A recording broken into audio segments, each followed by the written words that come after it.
অর্থনীতিতে সাধারণ মানুষ কেমন আছে সেই নিয়ে আমরা কিছু নতুন তথ্য দেখেছি। নতুন তথ্য বলতে আমি যেটা বোঝাচ্ছি যে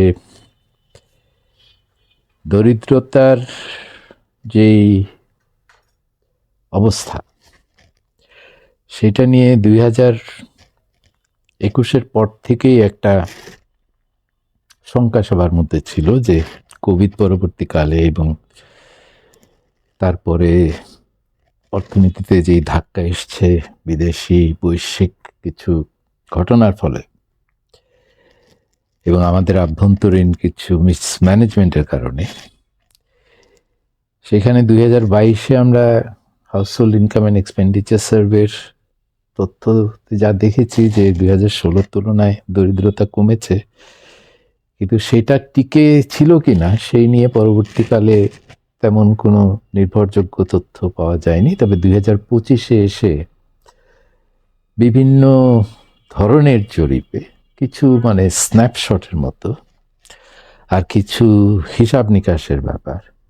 স্ন্যাপশটটা আমরা পেয়েছি ধরেন পিপিআরসি, বিআইজিডি এদের জরিপের মাধ্যমে, যে দরিদ্রতার যে হেডকাউন্ট রেট এটা বেড়েছে। কতটা বেড়েছে এ নিয়ে বিতর্ক হতে পারে, কিন্তু এটা কমে নাই, এটা 22-এর তুলনায় বৃদ্ধি পেয়েছে। একই ধরনের তথ্য আমরা বিভিন্ন প্রজেকশনেও দেখতে পেয়েছি, যে বিশেষ করে ওয়ার্ল্ড ব্যাংকের যে রিসেন্টলি পভার্টি অ্যাসেসমেন্ট রিপোর্টটা বের হলো, সেই পভার্টি অ্যাসেসমেন্ট রিপোর্টও তারা তাদের কিছু ইকুয়েশনস আছে যেগুলো ম্যাক্রো ডেটার ভিত্তিতে হিসাবটা করা হয়।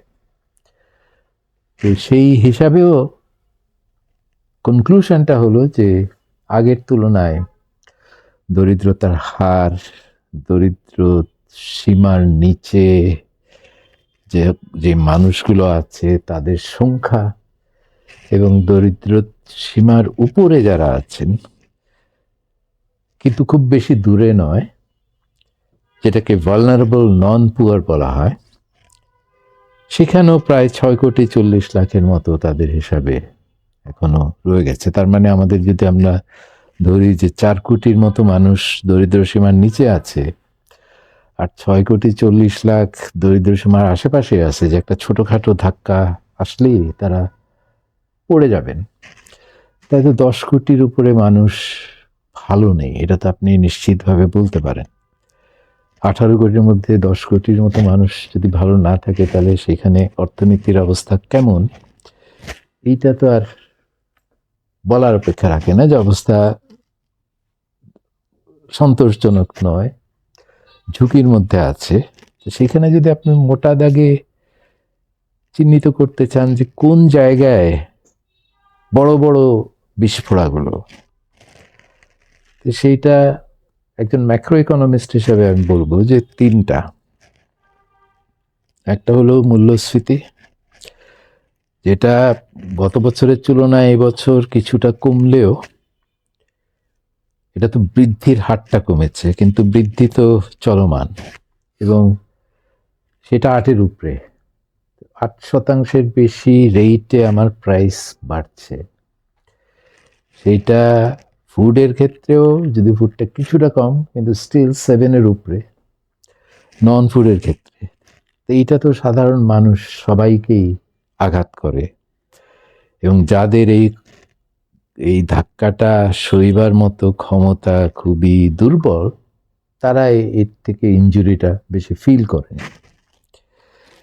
তো এই মূল্যস্ফীতির কারণে আবার আমরা ওয়েজ ডেটাতে যদি বিবিএস এর যেটা প্রকাশ করা হয়, সেটাতে যে ওয়েজ গ্রোথ, এটা মূল্যস্ফীতির চেয়ে বরাবরই এখন প্রায় 40-45 মাস হতে চলে, 45 মাস। তো সেখানে ধারাবাহিকভাবে এটা মূল্যস্ফীতির পেছনে আছে। তো আপনার আয়ের বৃদ্ধি ব্যয়ের বৃদ্ধির তুলনায় যদি কম থাকে, তার মানে তো আপনি যাই করছেন না কেন, সেখান থেকে যাই উপার্জন করছেন, সেটার ক্রয় ক্ষমতা ধারাবাহিকভাবে কমে যাচ্ছে। এইটা তো পভার্টি ইনক্রিজের একটা বড় নিয়ামক, বড় ফ্যাক্টর হিসাবে কাজ করছে।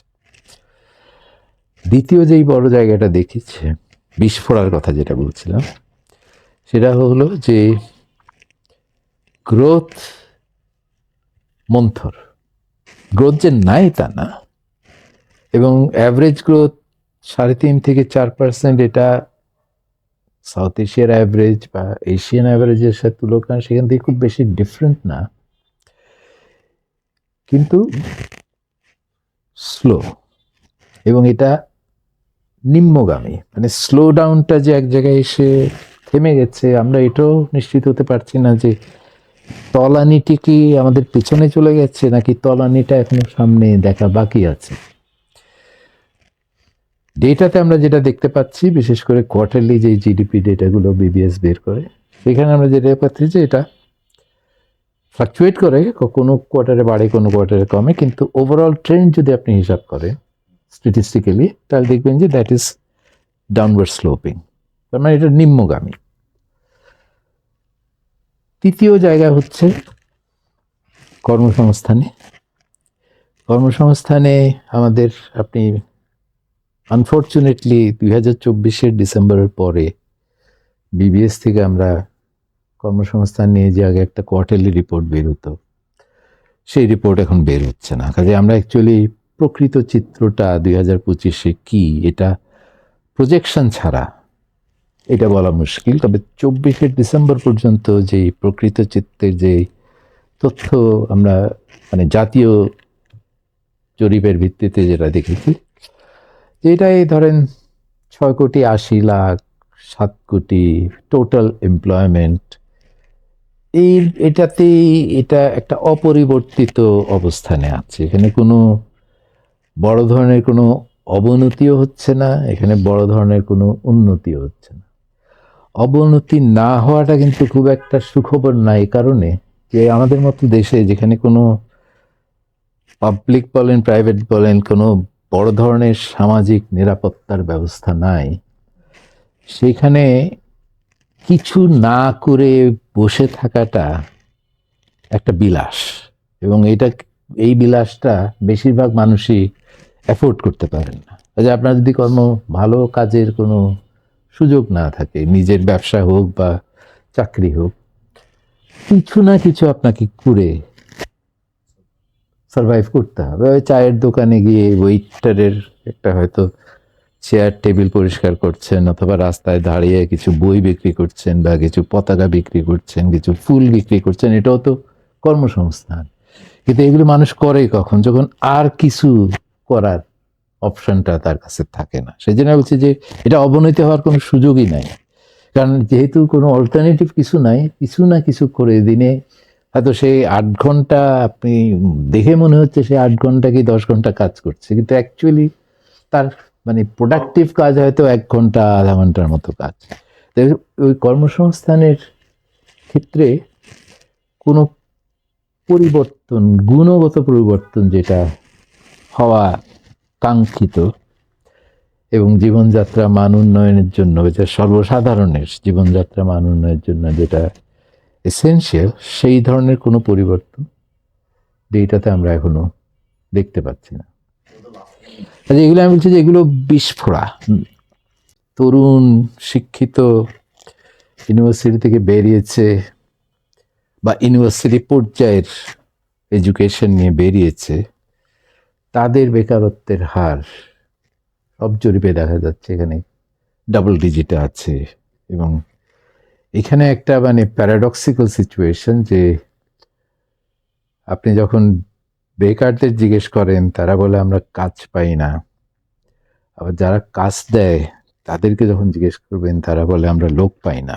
মানে দুই দিক থেকেই একটা মিসম্যাচ আছে। এটা অনেক পুরনো একটা প্যারাডক্স, কিন্তু এটা আমাদের এডুকেশন সিস্টেম, আমি সাধারণ এডুকেশনের কথা বলছি না, বলছি অ্যাজ এ হোল, মানে টেকনিক্যাল ভোকেশনাল এডুকেশন সহ আমাদের এডুকেশন সিস্টেম যেই আউটপুটটা দিচ্ছে, বাজারে সেই আউটপুট অ্যাবজর্ব করার চাহিদাটা নাই। কিন্তু বাজারে চাহিদা যে নেই তা না, চাহিদা আছে, যেটা আছে সেটাও আমাদের সিস্টেম সেটাকে মিট করতে পারছে না। তো এগুলো তো ধরেন সিমটমস, মানে এই যে হাই ইনফ্লেশন উপসর্গ, মানে ইকোনমিতে যে প্রবলেম আছে, slow growth, high inflation, stagnant employment, এইগুলো, এবং এর মধ্যে এমপ্লয়মেন্টে যে বিভিন্ন ধরনের যে চিত্র, যে আমরা নর্মালি বলতে আচ্ছা এমপ্লয়মেন্ট স্কিল নাই বা এডুকেশন নাই, এডুকেশন থাকলে তো এমপ্লয়মেন্টের সমস্যা হওয়ার কথা না, কিন্তু সেখানে আমরা দেখছি যে এডুকেশন থাকলেও নেসেসারি এই না যে সে একটা ভালো জায়গায় যেই শিক্ষাটা নিয়ে এসছে সেই শিক্ষা ব্যবহার করার মতো কাজ পাবে। হয়তো একটা ফিজিক্সে মাস্টার্স করে ব্যাংকে চাকরি খেয়েছে, এই ধরনের মিসম্যাচও তো আছে, মানে স্ট্রাকচারাল প্রবলেম যেগুলো বলা হয়। কিন্তু এগুলো আমি যেটা বলতে চাচ্ছি যে এগুলো হচ্ছে বিস্ফোড়াগুলো, মানে এগুলো উপসর্গ, এগুলো থেকে আপনি এগুলো দেখে মনে করছেন যে হ্যাঁ ইকোনমিতে একটা সমস্যা রয়ে গেছে, বহুমাত্রিক সমস্যা। এখন এইটা এই চ্যালেঞ্জগুলো, এগুলো তো আউটকাম লেভেল ইন্ডিকেটার্স। এই আউটকামগুলোর পরিবর্তন ঘটতে হলে তাহলে আমাদের চ্যালেঞ্জগুলো কোথায়, যেখানে কিছু করণীয় আছে, সেই করণীয়র জায়গা যদি আমরা খুঁজতে চাই, তাহলে আমার মনে হয় মানে আপনারা তো 2026-এ ইকোনমিক চ্যালেঞ্জেসগুলো চিহ্নিত করতে চাচ্ছেন। স্ট্যাগফ্লেশনের যে টেকনিক্যাল ডেফিনেশন সেইটা হয়তো এখানে স্ট্রিক্টলি অ্যাপ্লাই করা যাবে না, কিন্তু মানে এগুলো তো উন্নত দেশগুলোর কনটেক্সটে এই কনসেপ্টগুলো ডেভেলপড হয়েছে। তো স্ট্যাগফ্লেশনে যেটা টেক্সট বুক ডেফিনেশন সেটা হলো জিডিপি গ্রোথ নেগেটিভ আর inflation is high, higher than what you want it to be, মানে টার্গেটের চেয়ে হাই। তা আমাদের তো জিডিপি গ্রোথ নেগেটিভ না, কিন্তু উন্নয়নশীল দেশে স্ট্যাগফ্লেশনের ডেফিনেশনকে একটু কাস্টমাইজ করা হয়। সেখানে আপনার যদি মানে নর্মাল যে ট্রেন্ড গ্রোথ, আমরা যদি মনে করি যে বাংলাদেশের মানে বিভিন্ন হিসাবে যেটা দেখা গেছে যে বাংলাদেশের যে ডেমোগ্রাফি আছে, বাংলাদেশের যেই ভৌগোলিক অবস্থান আছে এবং যেই প্রাকৃতিক সম্পদ আছে, যেই রেটে বিনিয়োগ হচ্ছে, এই সবগুলোকে আমলে নিয়ে আপনি জীবনকে বাংলাদেশের পোটেনশিয়াল গ্রোথ রেট কত, এইটার বিভিন্ন ধরনের বিশ্লেষণ আছে, কিন্তু সব ক্ষেত্রে দেখবেন যে 5 to 6% জেনারেলি, মানে ওয়ার্ল্ড ব্যাংক, এডিবি যারা এই ধরনের, AIMF যারা এই পোটেনশিয়াল গ্রোথ রেট হিসাবটা করে তাদের মডেলের মাধ্যমে 5 to 6, 5.5, 5, কেউ বলবে 5, কেউ বলবে 5.5, কেউ বলবে 6, কিন্তু এটা যে 4-এর উপরে এই নিয়ে কোনো বিতর্ক নাই। কাজে ওই দিক থেকে আপনি স্ট্যাগফ্লেশন বলতে পারেন যে আমরা আমাদের পোটেনশিয়াল গ্রোথের নিচে এবং ইনফ্লেশনটা আমাদের টার্গেটের অনেক উপরে। কাজে উই আর ফেসিং, এটা একসময় একটা ইন্ডেক্স বলা হতো যেটাকে বলা হতো মিজারি ইন্ডেক্স। মিজারি ইন্ডেক্সের ইয়েটা এসেছিল যে misery index equals inflation rate plus unemployment rate, মানে এটা ওয়েস্টার্ন কনটেক্সটে এই দুটার যোগফলটাকেই বলা হতো মিজারি ইন্ডেক্স। আমাদের ক্ষেত্রে আপনি বলতে পারেন যে এই ইনফ্লেশন প্লাস আনএমপ্লয়মেন্ট রেটটা আমাদের খুব একটা নড়াচড়া করে না, কাজে সেই ক্ষেত্রে আপনি অন্য কোনো সূচক মিজারি ইন্ডেক্সে যোগ করতে হবে। সেখানে আপনি ওই চেঞ্জেস ইন গ্রোথ যদি ধরেন, যে গ্রোথ কিভাবে কমে যাচ্ছে, তো আমাদের ধরেন difference between potential and actual যদি আমরা ধরি, তাহলে তো এটা -2-র মতো।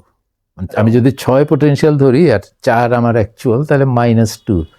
আর ইনফ্লেশন, তো এই দুইটার অ্যাবসলিউট ভ্যালু যদি যোগ করে আমার মিজারি প্রায় 6-7-এর উপরে চলে যাবে ইন্ডেক্সটা, মানে ইনফ্লেশন তো ইনফ্যাক্ট 8-এর উপরে, কাজে এটা ডাবল ডিজিটে চলে যাবে। কিন্তু আমি যেটা বলছি যে এইগুলোর পেছনে এখন আমরা এগুলোকে ঠিক করতে হলে কোন জায়গায়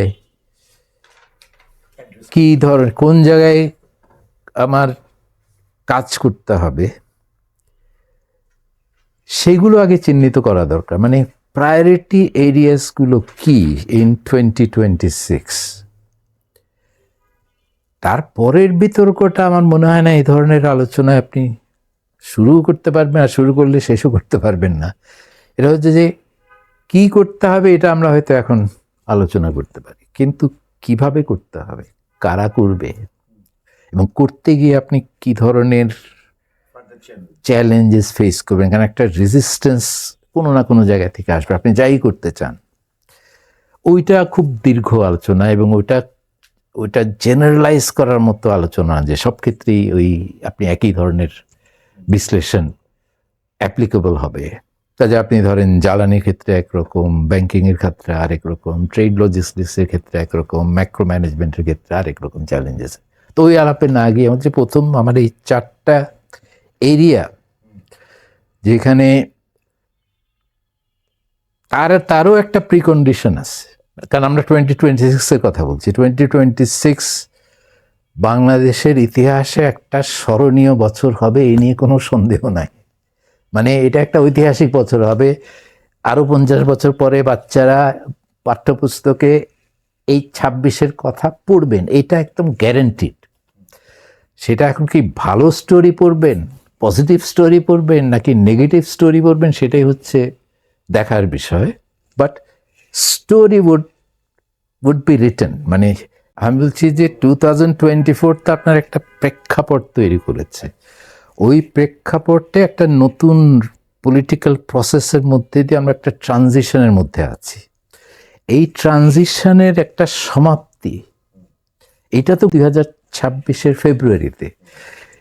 এই যে একটা ট্রানজিশন শেষের দিকে পৌঁছালো, একটা স্মুথ পলিটিক্যাল সলিউশন আমরা দেখতে পাই, তাহলে আমার ইকোনমিক চ্যালেঞ্জেসগুলোতে কোন জায়গায় কাজগুলো করতে হবে, সেখানে আমি 4টা এরিয়ার কথা বলতে চাই। একটা হলো ম্যাক্রো ম্যানেজমেন্ট, বিশেষ করে আমার মনিটারি পলিসি এবং ফিস্কাল পলিসি। দ্বিতীয় হচ্ছে আমার ব্যাংকিং খাত যেই দুর্দশায় আছে, এবং প্রচুর প্রতিষ্ঠান, আর্থিক প্রতিষ্ঠান দুর্দশায় ভুগছে। কারণ ব্যাংকিং ব্যবসার মূলধনটা হলো ট্রাস্ট, বিশ্বাসটা থাকতে হবে। এখানে প্রচুর প্রতিষ্ঠান আছে যেগুলো আর নো লঙ্গার ট্রাস্টওয়ার্দি। মানে তাদের ওখানে টাকা রেখে আমি ঘুমাইতে পারবো না, এবং আমার যেটা টাকা আছে, অনেকেরই টাকা ওখানে আটকে পড়ে আছে, সেখানে আমার ঘুমটা এমনি আরাম করে দিছে। কাজে ওই জায়গাটা আমাকে ঠিক করতে হবে, ব্যাংকিং। তৃতীয় হলো জ্বালানি। বিশেষ করে এই যে আমরা তো 2024-এর অভ্যুত্থানের পরে দেখেছিলাম যে জ্বালানি খাতে ফাইন্যান্সিয়াল মিসম্যানেজমেন্ট প্রচণ্ড হয়েছে, এবং এই ফাইন্যান্সিয়াল মিসম্যানেজমেন্টের কারণে অনেক বকেয়া বিল জমে গেছে, এবং ওই বকেয়া বিলের কারণে যারা আমাদেরকে জ্বালানি মানে বিদ্যুৎ সরবরাহ করেন, তারা বলছেন যে আমাদের ওয়ার্কিং ক্যাপিটাল নাই, আমরা আপনাদেরকে এমনি বিদ্যুৎ সরবরাহ করব।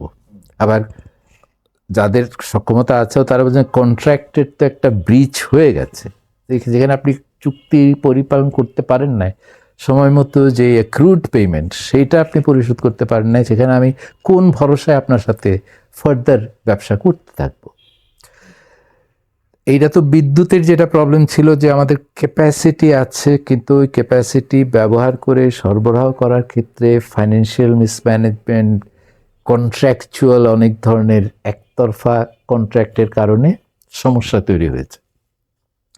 আবার আপনি যদি প্রাইমারি এনার্জির ক্ষেত্রে দেখেন, প্রাইমারি এনার্জিতে আমাদের একটা বড় সংকট হলো গ্যাসের অভাব, এবং এই ডোমেস্টিক গ্যাস ফুরিয়ে যাচ্ছে। আমদানি করে গ্যাস সরবরাহ করা ক্যাপাসিটি লিমিটেড, কারণ ওই আমদানি করে তো সরাসরি আপনি আর আপনাকে গ্যাস দিতে পারছেন না, ওটাকে কনভার্ট করতে হচ্ছে, লিকুইডটাকে গ্যাসে পরিণত করে। তো ওই এফএসআরইউর ক্যাপাসিটি লিমিটেশনের কারণে আমদানি একটা অপশান থাকলেও ওইটা পুরোপুরি আমার প্রবলেমটাকে অ্যাড্রেস করতে পারছে না। কাজে আমার একটা সাপ্লাই সাইডে স্বল্প মেয়াদে একটা সরবরাহ সংকট গ্যাসে কিন্তু থেকেই যাবে। কিন্তু কথা হলো যে 26-এ আমি আমার জ্বালানি সংকটকে কিভাবে মিট করব। মানে এখানে তো damage control is the issue. Damage তো আপনার হবেই, কারণ আপনার নাই, যেটা নাই ওইটা তো আর ইউ হ্যাভ নাথিং, কোনো ম্যাজিক সলিউশন তো নাই। তো ওই জন্য বলছি যে ম্যাক্রো ম্যানেজমেন্ট, ব্যাংকিং, জ্বালানি এবং লাস্ট যে এরিয়াটা সেটা হলো ট্রেড লজিস্টিক্সের ক্ষেত্রে, মানে আমাদের যেই আন্তর্জাতিক বাণিজ্য মসৃণভাবে হওয়া, বোথ রপ্তানি এবং আমদানি, সেইটার ক্ষেত্রে ধরেন আমদানির ক্ষেত্রে আমরা কি সমস্যা দেখি যে এলসি করলাম, মাল আসলো, আমার ফ্যাক্টরি বসে আছে বা আমার দোকান বসে আছে ওই মালটা বিক্রি করার জন্য বা মালটা ব্যবহার করার জন্য, কিন্তু বন্দরে জাহাজ ভিড়তে পারছে না, জাহাজ ভিড়ে মাল খালাস হলো কিন্তু ওই টার্মিনাল থেকে মালটা বের করতে পারা যাচ্ছে না, এই বিভিন্ন জটিলতার কারণে ড্যামারেজ দিতে হচ্ছে। এইটা তো মানে আমদানি, সে তার যা কিনেছে সেটা ব্যবহারের পর্যায়ে আনতে গিয়ে অনেক লজিস্টিক্যাল ডিফিকাল্টিজের কারণে তার সময় নষ্ট হচ্ছে, তার অতিরিক্ত ব্যয় হচ্ছে। আবার রপ্তানির ক্ষেত্রে সমস্যা মাল্টিপ্লাইড হয়ে যায়, কারণ আমাদের রপ্তানি তো আর সব দেশীয় কাঁচামালের ভিত্তিতে হয় না, সব রপ্তানি আমদানি নির্ভর। কাজে ওরা ইম্পোর্টাররা যে ডিফিকাল্টিসগুলো ফেস করছেন এরা ওগুলো ফেস করছে ঠিকই, এক্সেপ্ট দেয়ার আর সাম এক্সেপশনস। যেমন ধরেন গার্মেন্টে যেহেতু পোর্টে তাদের গ্রিন চ্যানেল আছে, বন্ডেড ওয়্যার হাউস ফ্যাসিলিটি আছে, কাজে তাদের আর ওই ডিউটি সংক্রান্ত যেই ডকুমেন্টেশনের যে প্রক্রিয়াটা সেটা তাদের জন্য অনেক সিম্পলার, এবং তাদেরও অত সময় লাগে না, কেন এখানে অনেক কিছু তাদেরকে অব্যাহতি দেওয়া হচ্ছে, মানে একটা আইল্যান্ডের মতো করে দেওয়া হচ্ছে যে অন্যান্য ঝামেলামুক্ত এসব। কিন্তু এর বাইরে যারা এক্সপোর্টার আছে, যারা এই ধরনের সুবিধা পান না, ছোট ছোট এক্সপোর্টার যারা, তাদের তো এই আমদানির ঝামেলাটাও বহন করতে হয়। আবার আপনি যখন মালটা পাঠাতে যাবেন উৎপাদন করে, আপনার ফ্যাক্টরি থেকে এই আইসিডি, তারপরে এই ট্রেনে হোক ট্রাকে হোক যেভাবেই হোক আপনি যে চট্টগ্রাম বা মংলা বন্দরে পৌঁছাবেন, সেখানে additional hassle you are facing. কাজে এই ট্রেড লজিস্টিক্সের ক্ষেত্রে হ্যাঁ ওই জায়গাগুলোতে আপনার আমি বলছি যে কোথায় আমাকে কাজে অগ্রাধিকার দিতে হবে, এই চারটা জায়গা। এলডিসি গ্র্যাজুয়েশনের চ্যালেঞ্জটা, যদিও গ্র্যাজুয়েশনটা 2026-এ হবে, কিন্তু যেই চ্যালেঞ্জগুলো নিয়ে আমরা চিন্তিত ওই চ্যালেঞ্জগুলো কিন্তু 2026-এ ঠিক আসছে না। 2026 হয়তো ক্ষুদ্র ক্ষুদ্র আকারে কিছু আসতে পারে, কিন্তু বড় চ্যালেঞ্জের মধ্যে তো দুটো, একটা হলো যে বড় বাজারগুলোতে, বড় বাজারের মধ্যে তো এলডিসি ভিত্তিক সুবিধা আছে ইউরোপিয়ান ইউনিয়নে, যুক্তরাষ্ট্রে তো এটা নাই। তাছাড়া আছে ধরেন ক্যানাডায় আছে, অস্ট্রেলিয়ায় আছে, যুক্তরাজ্যে আছে, ইন্ডিয়া আছে, চায়নাতে আছে, জাপানে আছে, কিন্তু ওগুলো ছোট ছোট মার্কেট, মানে ওগুলো ঠিক ইউরোপিয়ান ইউনিয়নের মতো বা যুক্তরাষ্ট্রের মতো আমাদের এক্সপোর্টের ক্ষেত্রে বড় মার্কেট না, কিন্তু ছোট ছোটগুলো যোগ করলে তো বড় হয়ে যায়। কাজে ওইখানেও কিন্তু আমরা এই পর্যন্ত যেটা দেখেছি যে ইউরোপিয়ান ইউনিয়নের তো একটা স্মুথ ট্রানজিশন, তারা অনেক আগে থেকে একটা পলিসি করে রেখেছে যে এলডিসি গ্র্যাজুয়েশন হলে 3 বছর সময় দেওয়া হবে সুবিধাগুলো তুলে নেওয়ার জন্য। তো ওইখানে ধরেন ইউরোপিয়ান ইউনিয়নে এবং ইউকে বলছে আমরা ইউর পলিসি ফলো করব, কাজে ইউরোপিয়ান ইউনিয়ন প্লাস ইউকে এখানে 2029-এর আগে আমরা যে শুল্কমুক্ত কোটামুক্ত যেই প্রবেশ অধিকার এনজয় করি এখন, সেটা কন্টিনিউ করবে।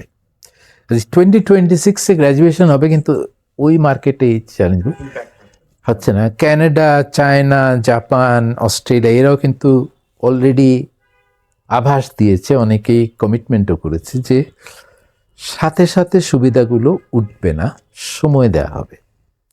কাজে চ্যালেঞ্জটা হলো যে আমরা এই 6-7 বছর আগে যেই সমস্যাটাকে চিহ্নিত করেছি এবং সেটা অ্যাড্রেস করার জন্য যেই কৌশলগুলো আমরা বলেছি যে এই পথে হাঁটতে হবে, সেই পথে আমরা যখন আগে হাঁটতে পারি নাই, 26-এ কি আমরা হাঁটা শুরু করতে পারবো? সেটাই হচ্ছে বড় চ্যালেঞ্জ। কারণ এখানে তো আপনার বন্দরের এফিসিয়েন্সি বাড়াইতে হবে, আপনার টেরিফ পলিসির সংস্কার লাগবে, কারণ এখানে তো শুধু এই যে ডিউটি ফ্রি কোটা ফ্রি অ্যাক্সেসটা 3-4 বছর পরে বন্ধ হয়ে যাবে তা তো না। এখানে আরেকটা চ্যালেঞ্জ হলো ডাব্লিউটিওতে আমরা যে স্পেশাল, যেটা এসএনডি বলে, স্পেশাল অ্যান্ড ডিফারেন্সিয়াল ট্রিটমেন্ট এলডিসিকে দেওয়া হয়, সেটা টেরিফ পলিসির ক্ষেত্রে দেওয়া হয়, সাবসিডির ক্ষেত্রে দেওয়া হয়। এই অব্যাহতিটা তো আর থাকবে না, ওই এসএনডিটা আর থাকবে না। তো ওই এসএনডি না থাকলে কমপ্লায়েন্সের ক্ষেত্রে, ধরেন লেবারের ক্ষেত্রে বা এনভায়রনমেন্টের ক্ষেত্রে, অনেক ক্ষেত্রে যেই ছাড়গুলো দেওয়া হয় বিকজ ইউর এন এলডিসি, তখন আপনি ওই ডাব্লিউটিওর যে কমপ্লায়েন্স মানদণ্ডগুলি আছে ফর ডেভেলপিং ইকোনমিস, মানে এলডিসির বাইরের ক্যাটাগরিতে তো উন্নয়নশীল দেশ বলা হয়, তো এই ডেভেলপিং ইকোনমিজের স্ট্যান্ডার্ডগুলোকে আপনি মিট করতে পারবেন কি না। এই যে ফ্যাক্টরিতে ফায়ার সেফটি যেমন, বা লেবার রাইটস, হিউম্যান রাইটস, এই ধরনের এনভায়রনমেন্টাল ইস্যুস, এই সব ক্ষেত্রে ডাব্লিউটিওর যে রেগুলেশনসগুলি আছে সেগুলোর সাথে কমপ্লাই করার মতো প্রাতিষ্ঠানিক সক্ষমতা আপনার তৈরি হচ্ছে কিনা। আর তার চেয়ে বড় চ্যালেঞ্জ যেটা ইমিডিয়েট আসবে, যেটা হয়তো আপনি, আমি, আমরা সবাই যেটা ফিল করতে পারি, সেটা হচ্ছে ফার্মাসিউটিক্যালসের ক্ষেত্রে। কারণ ফার্মাসিউটিক্যালসের এই যে ইন্টেলেকচুয়াল প্রপার্টি রাইটের যে ওয়েভার্সগুলো আমরা এখন এনজয় করি, এইটাতে কিন্তু এখনও আমি শুনি নাই যে এখানে স্মুথ ট্রানজিশনের একটা ব্যবস্থা আছে। অর্থাৎ আপনি গ্র্যাজুয়েট করার সাথে সাথে এটা উঠবে না, এই ধরনের কোনো পলিসির কথা এখনো শোনা যায়নি, যদি আলাপ আলোচনা চলছে। কাজেই সাপোজ আমরা যদি ওয়ার্স্ট কেস সিনারিওটা ধরে নিই যে নভেম্বরে এলডিসি গ্র্যাজুয়েশন হওয়ার পরেই ফার্মাসিউটিক্যাল ফ্যাক্টরিজগুলো, যেগুলো ব্র্যান্ড এর জন্য, ব্র্যান্ড নেম ব্যবহার করার জন্য রয়্যালটিস ফিজ এখন দিতে হয় না, তাদেরকে ইমিডিয়েটলি হয় সেই ফিজগুলো দিতে হবে, নাহলে সে তারা ব্যবহারই করতে পারবে না। তখন আমাদেরকে বেশি দামে ইনসুলিন বা অনেক ক্যান্সার ড্রাগ আছে যেগুলো নিত্য প্রয়োজনীয়, সেইগুলোর দাম অনেক বেড়ে যেতে পারে, মানে মাত্রাটা প্রচুর, ইটস ভেরি হাই। তো সেটা ধরেন ফার্মাসিউটিক্যালসের যে হিসাবটা আমি দেখেছি যে 20% ফার্মাসিউটিক্যাল ইন্ডাস্ট্রি এর দ্বারা আঘাতপ্রাপ্ত হবে, pharmaceutical production will be impacted, যদি আমরা ওই ইন্টেলেকচুয়াল প্রপার্টি রাইটের বিকল্প ব্যবস্থাটা করতে না পারি। সেই ইম্প্যাক্টটা কিন্তু ইমিডিয়েট, আনলেস ওই ডাব্লিউটিওর সাথে নেগোশিয়েট করে এই ইন্টেলেকচুয়াল প্রপার্টি রাইট ওয়েভারের যে উঠিয়ে নেওয়ার প্রক্রিয়াটাকে একটা স্মুথ ট্রানজিশনের মধ্যে ফেলে দেওয়া যেতে পারে, যে ইমিডিয়েটলি উঠবে না, কিন্তু আপনারা বলেন যে আমাদের কি ধরনের কাজ করতে হবে, উইদিন হোয়াট টাইম পিরিয়ড, এবং সেই টাইম পিরিয়ডের মধ্যে আমরা সেই কাজগুলো শেষ করব, তারপরে এই ওয়েভার্সগুলো উঠে যাবে, আমরা ওপেন মার্কেটে we will compete like any other developing countries.